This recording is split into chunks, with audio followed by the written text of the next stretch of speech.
Breakfast ఏం చేయాలా అని ఆలోచిస్తూ ఉండగా మినపప్పు ఉంది కదా, మినపప్పు బియ్యం కలిపి నానబెట్టేస్తే ఇంకేముంది దోశలు అయిపోతాయి కదా అని చెప్పేసి అనుకున్నాను ముందు రోజు.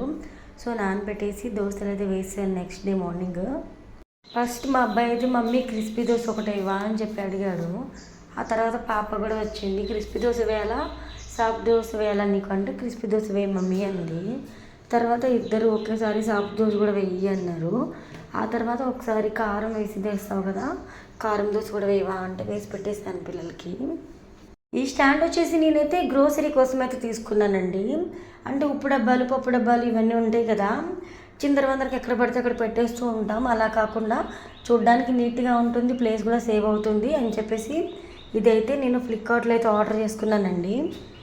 సాధారణంగా మనము వంట చేసేటప్పుడు వీలుగా ఉండడానికి చేతికి అందుబాటులో అయితే ఉప్పు పప్పు కారం ఇలాంటివన్నీ పెట్టుకుంటూ ఉంటాం కదా.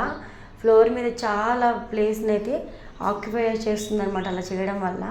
ఇది స్టాండ్ పెట్టుకుంటే ప్లేస్ సేవ్ అవుతుంది. స్టాండ్లో నేనైతే గాజు కంటైనర్స్ అయితే పెడుతున్నాను. పైన నాకు 8 పీసులు పట్టాయి అనమాట. కొంచెం ప్లేస్ మిగిలింది చూడండి, నేను ఇక్కడ 6 పెట్టాను నార్మల్గా.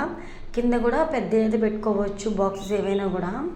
మీకు కూడా కావాలంటే లింక్ ఇస్తాను, ఆర్డర్ చేసేసుకోండి మరి ఫ్లిప్కార్ట్లో.